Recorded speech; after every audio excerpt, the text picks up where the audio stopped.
NBA is back. Well, did it go anywhere? We finally have a full slate of games. Tired of that NBA Cup BS. I do have a best bet for you guys in the NBA. Thursday Night Football today as well. And of course, I'm going to touch a little bit on CBB. I've got three best bets on the way. This is the free three. Let's get into it. What's up, guys? It's your boy Noble Living back with another DYF Bets video where I'm breaking down my favorite picks and plays of the day. And we just try to get to the bag together and make that money.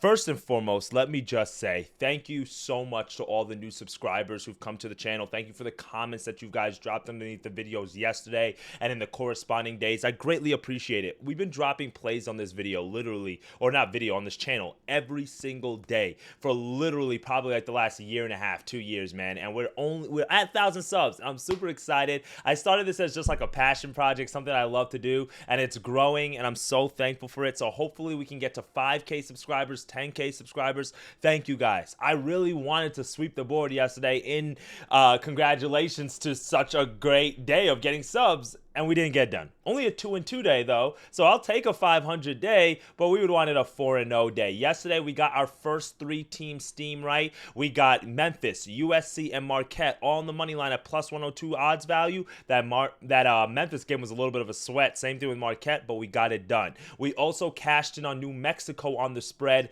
Let's do it. Now, that Michigan game. I don't really react too much when I'm watching sports. I mean, betting at least. That's why I haven't really gotten to the streaming space just yet, because it's just like, what are you going to see from me? But when I tell you, I almost broke my TV yesterday when they gave up that 4-point play. They had an 18-year-old. I mean, I'm not mad that he's 18, true freshman, and he can hoop. I'll give him his credit. But come on, bro. Like, everybody, you were watching the game and you knew he was going to get the ball. And how do you foul on a three? And that's the thing about college basketball, guys. When you're betting it, that's why I mentioned yesterday, sometimes you just got to take the money line instead of the spread.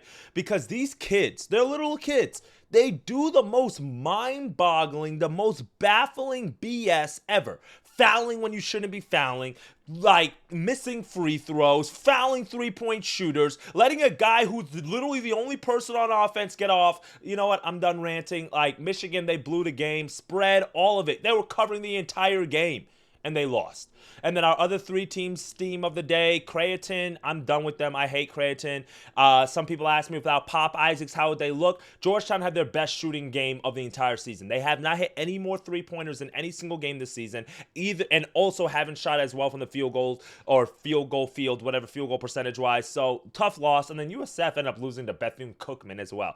The only saving grace of the day was our 2 losses in that parlay were in the same parlay. I was nerve-wracked when I was looking at my numbers last night. I was like, hold on, did I put USF with Memphis? And thank God I didn't. So we got that parlay was chalk. So 2-2 on the day. You can see our year-to-date record right here. Still 8 games above 500 in December. You can see what we're doing in CBB. 9 games above 500, 20 games above 500 in the NFL. And guess what? We've got some Thursday night football today. So let's get into the Thursday night football matchup. I'm done yapping. Smash that subscribe button. Let's help us get to 5,000 subs. And like I told you guys, if we get to 1,000 subs, I'm going to give you a plus 1,000 parlay. It's not coming today. It will be coming in the next day or two. But because we hit 1,000 subs, we're going to do a plus 1,000 parlay for you guys. So be on the lookout for that. Let's dive into these winners.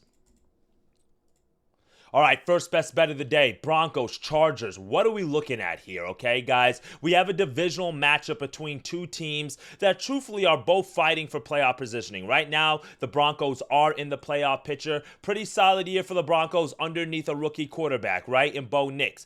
11-3 against the number. That is what the Broncos are. The number 1 team in all the NFL against the number this year. Pretty amazing when you look at it. Meanwhile, you got the San Diego Chargers, or I guess Los Angeles Chargers now. They're 9-4-1 against the number this year. And hey, that's 3rd best in the NFL. So something has to give. We have a very tight spread in between the threes. What are we going to do? If you're new to the channel, thanks for subscribing. You guys know what I'm doing. And I'm going with a teaser. Why? Because teasers, I looked at my numbers.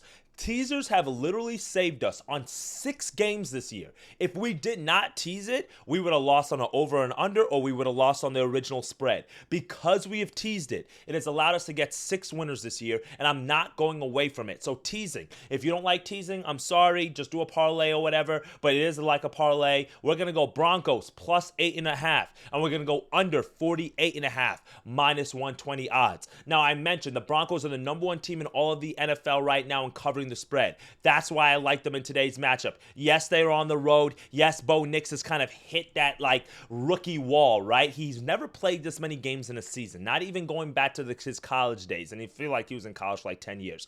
And now we've seen the regression come in his game. He's throwing more interceptions. Broncos are losing games, but it also doesn't help that they've lost their most explosive running back, right? I have of Jaleel Williams on my fantasy team. He's riding the bench because he's not doing anything, and the Broncos just haven't been able to do too much, right? Meanwhile, on the other side for the Chargers, right, Justin Herbert's dealing with an ankle injury, and then now this Broncos team is much healthier from the first time these two teams faced. Why? Because Patrick Surtain, one of the best cornerbacks in all the NFL, he only played 1 snap in that game. And that was a game that had combined for 39 points without arguably one of the best defenders in the entire NFL on the field. Now that he's playing today, now we've got Bo Nix in kind of like a little bit of a regression state. He's not playing as well. The Chargers haven't been able to run the ball as well as they wanted to in the last few games. Why? Because no J.K. Dobbins, so they're relying very heavily on Gus Edwards. These are all reasons why I lean the under, but I also believe that the Broncos are going to be able to keep this game close. It's a 1 possession game. That's why I'm teasing it up to 8.5, so this way we can get over the 1 touchdown spread. But a lot of people are saying, hey, maybe take the over, Noble, because we've been getting a lot of overs in prime time. It makes sense, but when you keep in mind that they only scored 39 points in game 1, the defenses have been stronger, and Denver only averages about 13 points per game when they face top 15 defenses. Well, they're facing the Chargers, which is a top 15 defense. So when you look at that regression, when you look at those numbers, I just don't really have a whole lot of confidence. And keeping in mind that both these head coaches like to run the ball, and neither of them have dynamic running backs in the game, I think that's going to force the ball into the quarterbacks, which should lead to a few turnovers. It could lead to more points, but I do think it's going to lead to less yardage when they do run the ball, because they're still going to force feed the running backs, whether it's Gus Edwards, whether it's Jaleel Williams. And then when they do throw the ball, well, we never know what can happen, right? Things can go up and down, topsy-turvy. So it's not really like one of those best bets where, I have a whole bunch of numbers and analysis and things like that. Chargers, 16th ranked run defense, and then now they're facing the Broncos, which have the 7th best pass defense. Something has to give here, okay? And I think that we can go up over 1 possession, go under the 48.5 number. Divisional matchup, two coaches that like to run the ball. Both of these teams have been leaning a little bit more to the over of lately, so that's why I also do want to take the under. Chargers are 5-9 to the under this year, 1-6 to the under on the road, but hey, they're at home this game, so that doesn't really help us. Meanwhile, the Broncos, 4-3 to the over on the road. Meanwhile, 8-5-1 to the over this season. I think this is a game that goes under, primetime under. Broncos went under last game against the Colts, and they really would have lost that game if Jonathan Taylor didn't fumble the ball, in all honesty. That was a 31-13 final there. They lost to Atlanta. Atlanta, they went under. Kansas City, they went under. Let's see. For the Chargers, they went under against Kansas City. They went under against Atlanta. The only games that the Chargers and Broncos have both gone over have been like high dynamic offenses. Cleveland and the Broncos went over. Baltimore and the Chargers went over. Cincinnati and the Chargers went over. Those are all high-powered offenses. Neither of these offenses to me are that high-powered. Let's go under. Let's go for 1 possession here.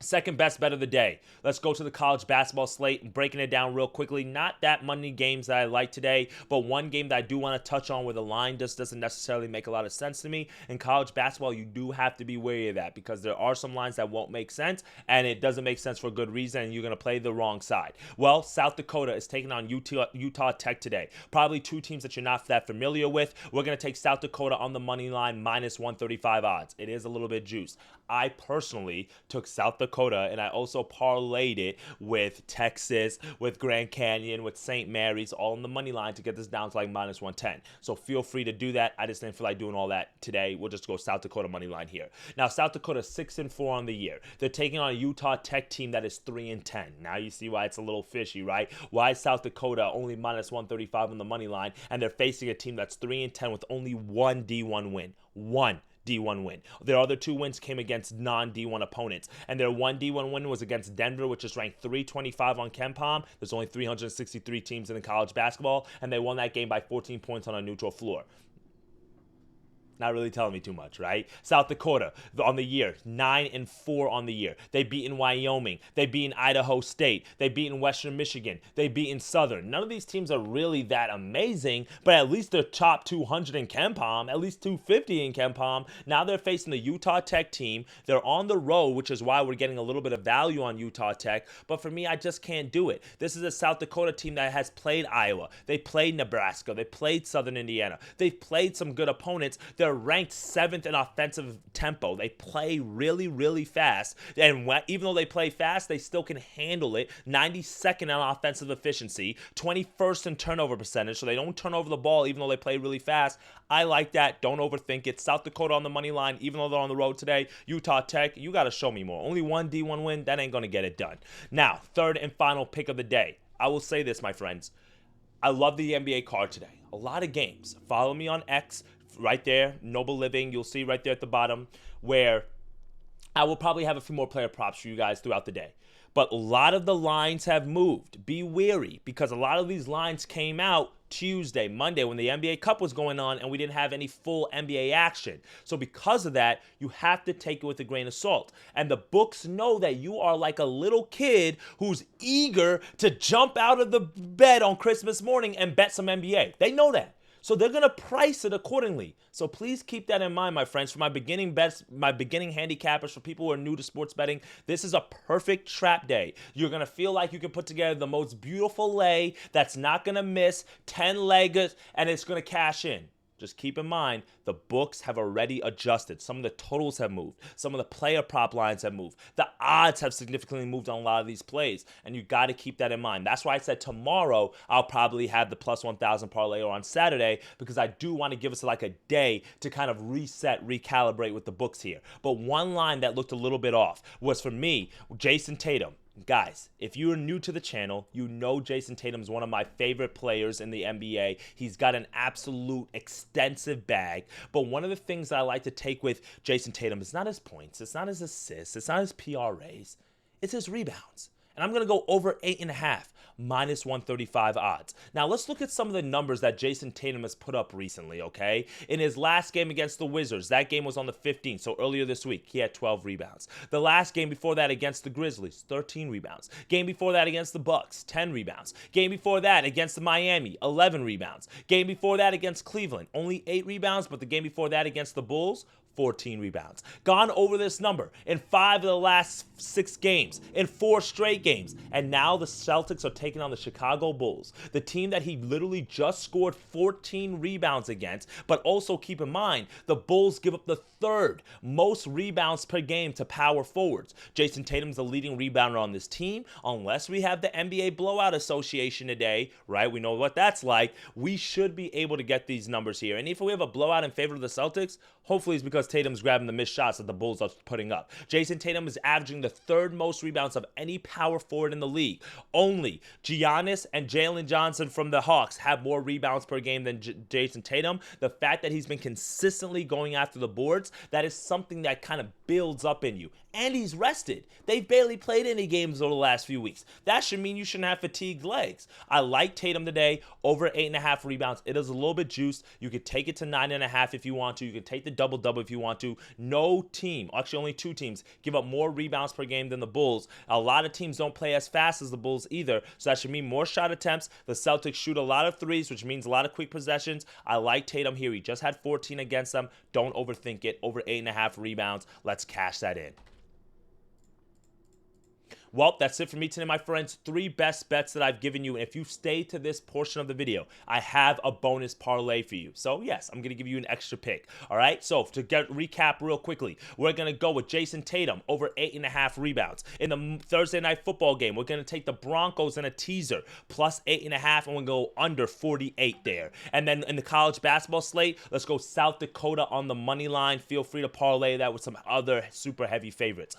For my last and final best bet of the day, it's going to be a same game parlay, because why not, right? Let's parlay. Let's have a little bit of fun here, okay? And it's going to be a matchup, the New York Knicks traveling back to Minnesota, Karl Anthony Towns in his first regular season back at home, and then DiVincenzo against his old team. A lot of things that should be on the stake here, and I know everybody's going to be like, take Cat's points, take Cat's this.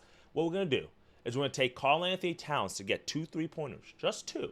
I mean, the guy averages like 2.4 a game. He's been firing off on all cylinders. He's gone over this number in literally like 8 of the last 10 games. 2 3-pointers back in a stadium that he's very familiar with, where he played his entire career. And then we're going to take Julius Randle against his old team. 3+ assists. Julius Randle is averaging about 4 assists per game, right there in that number. His 3 assists, he's hit this number in literally, again, 8 of the last 10 games. Pretty consistent for Randle in terms of getting his assist numbers. 3 is just about the number. Don't take that 3.5. Don't take that 4 and try to get the more odds value. Cat, 2 3-pointers. Julius Randle, 3 assists. We're not asking for a whole lot for guys who are going to be on the floor for a long time. It gets you to plus 100 value. Let's do that. 4 pieces, or 2 legs, 4 best bets. That's all we need. All right, my friends, let's have a day. Let's cash it. And as always, comment 30, just the number 30 below, or give me your best bets, your picks that you like, and I'll Venmo somebody $30 if we sweep the board. Simple as that. All right, my friends, let's have a day. Let's get to that cheddar. And as always, dictate your fate. It is your boy Noble Living here every single day on DYF Bets. Appreciate all the love and support. And as always, let's get to that cheddar. And I'll see y'all in tomorrow's video. Later, gang.